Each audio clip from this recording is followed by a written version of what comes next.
We now turn back to the race for the White House. Our new poll showing Hillary Clinton with a bit of a bump coming out of last week's Democratic National Convention. Take a look here. The Democratic nominee is now back in the lead, however slight. Our CBS News Battleground Tracker poll shows her 2 points ahead of Donald Trump, meanwhile, in 11 key battleground states. In the wake of last week's convention in Philadelphia, however, the New York Times then wrote this, in fact, about Donald Trump's chances come November. It wrote, and I quote, "It now looks exceedingly difficult for him to assemble even the barest electoral college majority without beating Hillary Clinton in a trifecta of the biggest swing states, Florida, Ohio, and Pennsylvania. President Obama won all three states in 2008 and 2012, and no Republican has won Pennsylvania in nearly 3 decades." To discuss a path to the White House that perhaps shrinks by the day and the general state of the race by the number, CBS News Elections Director Anthony Salvanto, good enough to join me. Anthony, let's talk right there then about what the New York Times wrote with regard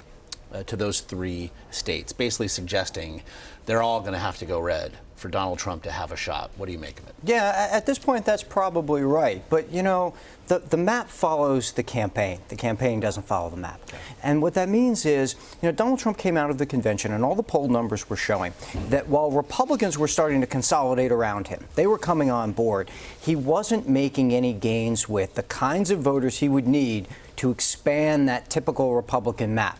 For example, he wasn't making gains with Hispanic voters, so that kind of cuts off states out in the West like Colorado or Nevada is the thinking. He wasn't winning over maybe enough independents, certainly enough moderate suburban women in order to maybe put Wisconsin into play.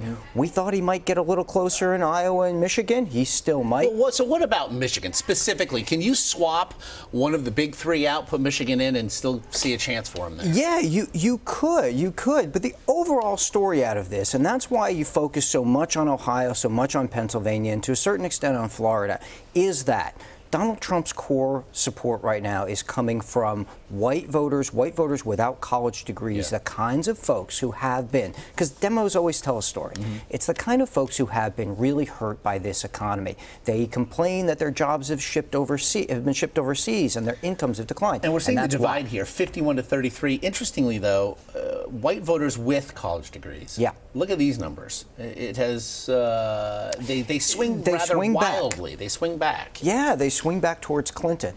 And look, in context, Democrats don't always win. In fact, don't often win white non-college voters, but they try to keep it a little bit close. Yeah. However, it's that college vote that Hillary Clinton is clearly going hard after. What that translates into in the states is that maybe she can do better in some of those southern states, those faster growing states where there are more college educated voters, and maybe if Donald Trump is going to have a path to winning, he's got to put in play places like Pennsylvania, like Ohio, and across what we call the Rust Belt, all those states in the upper Midwest. You mentioned women. GOP pollster Frank Luntz does a lot of work here with CBS News, says at this point, Donald Trump's unfavorables with female voters are higher than any nominee at this point in the history of polling.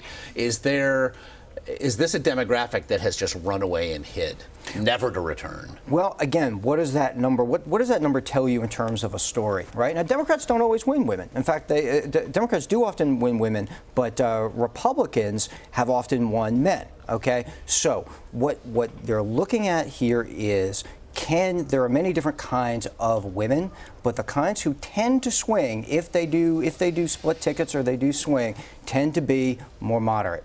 They live in suburbs. They live in and around. They'll be in the suburbs of Philadelphia. They'll be in the suburbs of Cleveland, Ohio, where we were, or Columbus, Ohio.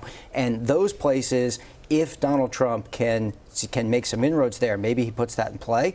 Otherwise, things just close and close and close off. Despite his selection of Mike Pence as his running mate, GOP establishment and many conservatives have had continued problems, and their critiques suggest as such these last weeks and months.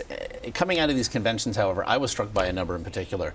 His Trump support seems to be eroding between among self-described conservatives, arguably the base, arguably the people he will need to vote for him, 21% of self-described conservatives now say that they'll be voting for Hillary Clinton. That is certainly a distressing number here for the Trump campaign. Well, in our polling, he's in the mid-60s with conservatives. Now, he has to get up into the 80s. That's where Mitt Romney was. That's where a typical winning Republican was. And so here again, you see that balance that everybody's got to strike. He tried very hard to unify that base at the convention. He tried to get conservatives on board. And by all accounts, he was successful for a while.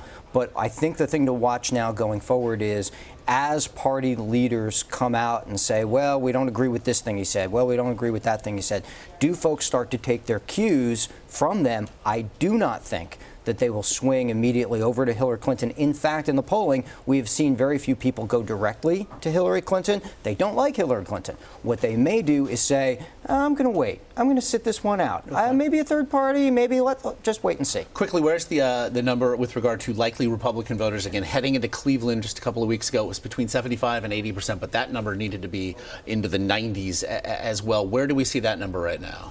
That is in the 70s among Republicans. Again, he's got to get into the 90s.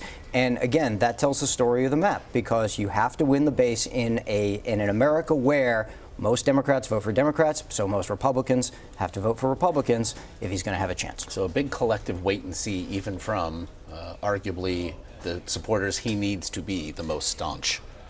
All right, Anthony Salvanto, as always, brilliant. Thanks, man.